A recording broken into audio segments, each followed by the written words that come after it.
Hi everyone, so I'm back on YouTube. I feel like I say this every single time I film a video, but it has been ages since I filmed. I do want to get back into filming videos again, but let me know what kind of content you guys want to see. I feel like I need to actually keep it up and dedicate myself to it a bit more. But today's video is a Q&A about my Shipwrecked experience. If you don't already know, if you don't follow me on Instagram, then I'll fill you in a little bit. So last summer I was filming for the E4 TV show Shipwrecked. Shipwrecked was one of the original reality TV shows. It was on way back in the day, all about survival, people being stranded on an island and winning over new arrivals onto your island so that you win the competition. So that's what I was doing in the summer when I kind of disappeared for a while. And I've also got a vlog that I want to do because I vlogged my whole experience going into the show. So I think I'm going to do a separate video on that. So let me know in the comments if you want to see that. But I was getting so many questions on Instagram about my experience. So I thought rather than just answer them on Instagram stories, which I feel like can be kind of annoying, especially if you're not interested in it and then you have to tap through all these questions. I just thought I'd do a dedicated video on all of your questions. So I asked you guys on Instagram to ask me anything that you wanted to know. I've got all of your questions on my phone. So yeah, I'm literally just gonna answer them all. One of my first questions was, what did you miss most on the island? The thing I missed most on the island was definitely my dogs. Anyone that knows me knows that I'm completely obsessed with them. And I also miss music. I found it really hard to go 2 months without hearing any music. Who have you stayed in touch with from Shipwrecked? I've actually stayed in touch with a lot of the cast from the show, especially Chris, Liv, Troy, Harry, Leah, Sean. From Sharks, I've kept in touch with Kush and Big T mainly. Also still speak to Emma. So I've actually kept in contact with a lot of them. How old are you? I am 25. My birthday is the 27th of December. What's your nationality? I am fully British. I think I have an 8th Dutch in me. Everyone thinks I'm Swedish or something, but no, I'm just British. What happened with you and Josh? Okay, so I got this question the most, about 100 times people asked me this question. Obviously Josh and I were seeing each other on the show, and when we left the island we were still seeing each other, but unfortunately it just didn't work out. Things are very different when you get back to the real world. When you're on the island, you're very much in a bubble and there's no outside interference. So yeah, it just didn't work when we came home. There is absolutely no hard feelings at all. It's just one of those things. We shared an amazing experience together, but yeah, that is no more. What was my least favourite moment on Shipwrecked? I think that was breaking my ankle. You didn't see it in the show, they didn't actually show it happening, but I tripped over a hammock and I broke my ankle. I didn't realise that it was broken at the time. I thought it was just fractured, but I couldn't walk on it. And I think there's you can see people carrying me around on the show with a bandage on my foot, but yeah, it was never addressed what happened to it. But that was my least favourite moment, just because it was just annoying. It was just an inconvenience and it kind of affected the rest of my time on the show. There was a challenge that I couldn't get involved with, and just getting around was just annoying. But that was literally my least favourite moment, besides Harry and obviously Josh leaving. They were really hard moments as well. Will you be doing any more TV shows? At the moment I don't have anything lined up for more shows. I'm just going to kind of see what happens. I never actually wanted to do reality TV. I just did Shipwrecked because I thought it would be the most insane experience. I got to live on an island for 2 months. I don't know any other opportunity where I'd be able to do that besides travelling. But obviously the islands were in the middle of nowhere, in the middle of the Pacific Ocean, and they were uninhabited islands which no one's allowed to go on. So it was literally a once in a lifetime opportunity, and that's why I did Shipwrecked. But in regards to other TV shows, I'm not sure. Never say never. Are you still friends with Liv? Absolutely. I love Liv so much. She lives in Manchester, I live in London, so we don't really get to see each other very often. But Liv is my gal, I'll always have her back, and yeah, we are still really close. What's your workout regime like? To be honest, my workout regime at the moment is horrendous. Like, I haven't really been doing anything at all. I always say I need to like get back on it, but never really do. But before the island, I was going to the gym quite regularly, like 3 to 4 times a week at least. My diet though isn't great, but because I was working out so much, it kind of helped counteract it a little bit. But when I was on the island, we had basic rations and they were like pasta and rice. So I was eating a lot of carbs, and when I came back from the island, my body just was not the same as it was before I got there. And I'm still kind of finding it hard to like get back to how my body was before I went on the island. Were you allowed cameras or phones on the island? We were not allowed our phones on the island. We got them confiscated before we even stepped on the island. I think people are a bit confused because obviously we've all been uploading photos of ourselves on the island, but we had a photographer that was there that took photos for us so that we had content to post when we came home. But no, we did not have our phones for the whole entire duration of being on the island. How did you apply for Shipwrecked? I actually applied online. A lot of people got scouted for it, but I applied through the Channel 4 website, I think. I can't remember exactly, but basically my friend told me to do it, and work was really quiet for me at that time, and I just thought, you know what, I've got nothing to lose. So yeah, I just went ahead and did it. I didn't even think about the application. I just filmed a video, a bit half-hearted, sent it in, completely forgot about it. And yeah, the rest was history. What was the hardest part of being on the island? I think the hardest part was not knowing what was gonna happen, especially at the beach parties. Like, you didn't know if you were going home, you didn't know if there was gonna be challenges, you didn't know when the new arrivals were gonna come. Like, everything was so up in the air for us.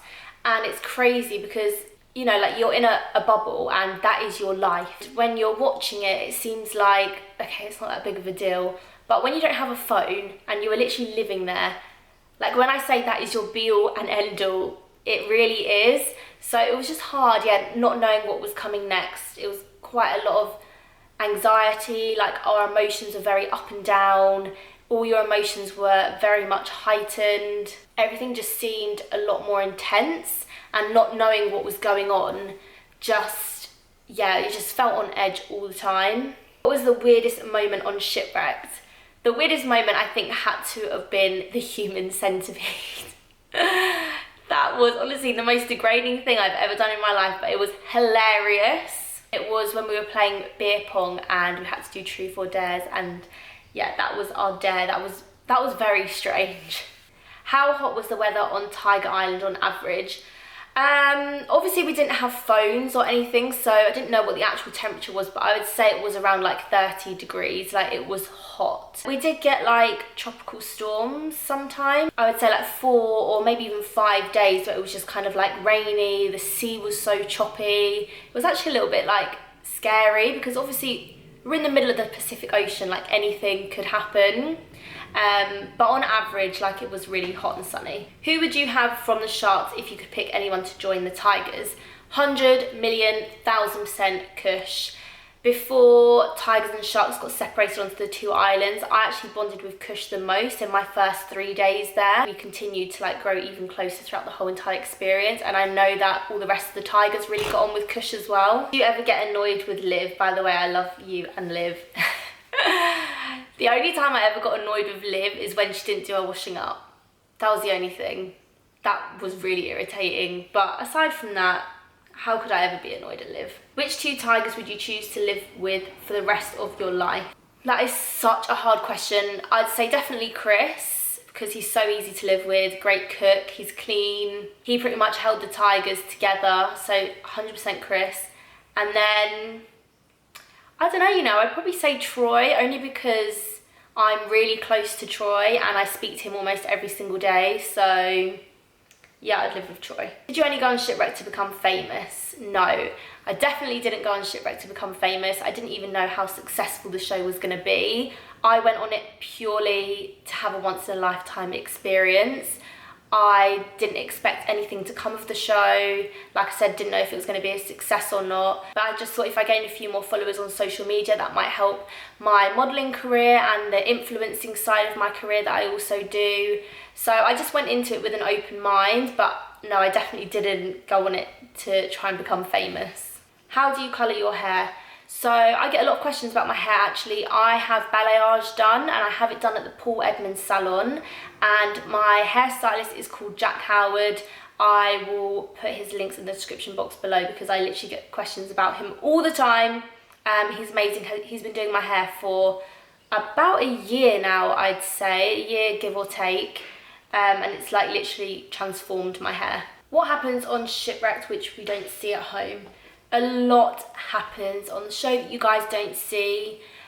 One episode is 3 days, so production had 3 days worth of footage to fit into like 47 minutes. So much goes on that you guys don't see. You don't see how close we grow together. You don't see all the like personal conversations and chats that we have, sitting watching the sunset every single night. There is so much more to the show and all the characters that you guys just don't get to see just because there's not enough time. How has life changed for you on the outside after being on Shipwrecked? Actually, not much changed. I think a lot of people on the show ended up discovering themselves and discovering who they were, but I kind of knew who I was before I went on the show. But it just made me appreciate giving people time and energy and disconnecting from your phone and giving someone your undivided attention, because it is crazy how close you can become with someone when you don't have the interference of social media or your phones. So I think if that's one thing that I took from the experience, it would be that. Would you recommend doing the experience? I'm really keen to apply for the next series. 1000% I would recommend it. I wasn't the biggest fan of the drama and all of that went on, and not necessarily the filming side, but you get to live on an island for 2 months. How many people can say that they've done that? It's a life-changing experience, and I would 1,000,000% say go for it. Which island was smaller in size, sharks or tigers? The tigers were smaller than the sharks. They were both very small islands, like you could literally walk all the way around in like 10-15 minutes. They were tiny, but the sharks was slightly bigger than ours. They had a lot more space than we did. Ours was a lot more like cozier, which I kind of preferred, but obviously when more and more people joined the island, you were kind of on top of each other a little bit more. How does it feel being around cameras all day, and did you ever forget they were there? So we didn't have fixed cameras, we just had camera crew, so you definitely couldn't forget that they were there because there were people with massive cameras. It was really hard at first to adjust to cameras just being there and just kind of being able to just let yourself go and completely be yourself and say what you want to say and do what you want to do without second guessing it. But I think towards the end, we just kind of got used to it. Like, you build a really good relationship with the crew and the cast, and you have a lot of respect for each other. So towards the end, yeah, it wasn't that bad, but obviously initially I felt very closed off and a bit more reserved. How was it adjusting to not having any phones or technology for so long?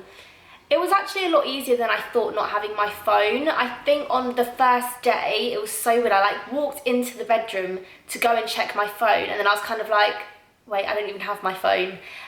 So that was the only time that I really thought about my phone, because when you're there you just have so many distractions and you're surrounded by people all the time that you don't even feel the need to really have a phone. Like, you don't feel like you're missing anything, and everything at home pretty much stays the same. Nothing really changes that much in 2 months. I don't really feel like I was missing out on anything. If anything, people at home were missing out on my experience. So actually it was a lot easier than I thought not having my phone. And it was weird because when I left the island, I had my phone and I couldn't even remember how to turn it on. Like, it felt weird, it looked weird. I remember the screen was like so blurry, like my eyes couldn't focus on it properly. So it took me a while to like adjust to actually using my phone again. Do you wish Shipwrecked was longer? I think 2 months was a long time to be out there. When it got to the halfway point, I remember thinking, my God, I cannot believe there is another month left. It kind of felt like there was no end in sight. But then towards the end, none of us wanted to leave. We all wanted to stay there for so much longer. But I think 2 months was a really good amount of time. I do think that the show itself could have aired for much longer than the 3 weeks, just because there was so much footage crammed into those 15 episodes. But the experience itself, I think, was perfect time being there for the 2 months that I was. Favourite memory from the island? I have so many, but I actually think it was just of an evening when the sun was setting. The tigers and I just would go and sit on the rocks and watch the sunset, and sometimes we would speak, sometimes we wouldn't, sometimes we would have like really deep conversations about our personal lives and our families, and reflect on life in general, and just like appreciating the moment and being grateful for where we are and what we have in life. Who did you make the strongest connection with on both islands? Definitely Chris on the tigers, and I would say Kush on the sharks. What was your favourite thing to do on the island? Sunbathe. That was my favourite thing to do, and that is what I did a lot of. What was it like sleeping on the floor and having basic rations? Actually, sleeping on the floor wasn't that bad at all. Sleeping on the floor is really good for your back, so we obviously had like a really thin mattress which was made up of 2 yoga mats, and then we just had a sleeping bag, and we were on like hard like wooden floor. But it is actually like really good for your back, and I got used to it and I slept like a baby most nights. Having basic rations, you kind of got used to it. Like, I was never hungry because we always had food. So we had basic rations, but they were like unlimited. It just consisted a lot of like pasta, rice, tuna, tinned foods like tinned tomatoes, tinned beans. We had like some papayas and cabbage and potatoes. So it wasn't actually that bad. Did you have hairstyling tools on Shipwrecked like curlers? No, we definitely didn't, because there was no electricity. So we definitely didn't have any hair stylers or anything like that. I just braided my hair, so I'd like wash my hair and braid it and go to sleep, and then in the morning I'd take my braids out and it was kind of like curly and wavy, and then obviously like the sea salt and stuff gave it that like beachy look. Where do you want to travel to next? My next destination is actually Mexico. I'm going there at the end of April for a holiday, so I'm really looking forward to that. What is next for you, Holly? What a lovely question to end on. I don't know what's next for me really. I would love to do presenting. I also just want to continue with modelling, maybe doing some YouTube stuff and continuing with the influencer side. But yeah, long term I would love to kind of go into some type of presenting. That is it. That is pretty much all of your questions answered. Like I said, I'm going to do a vlog of my actual experience, because when I was out there, like, I filmed myself a lot, because when I was in hiding I had no one to talk to except for myself. So I did a lot of talking to my phone, and I thought it would be like nice to show you guys that journey. So if you want to see that, comment below, and if you've got any more questions then let me know and I'll answer them. But that is it. I hope you enjoyed the video, and I'll see you in my next one. Bye.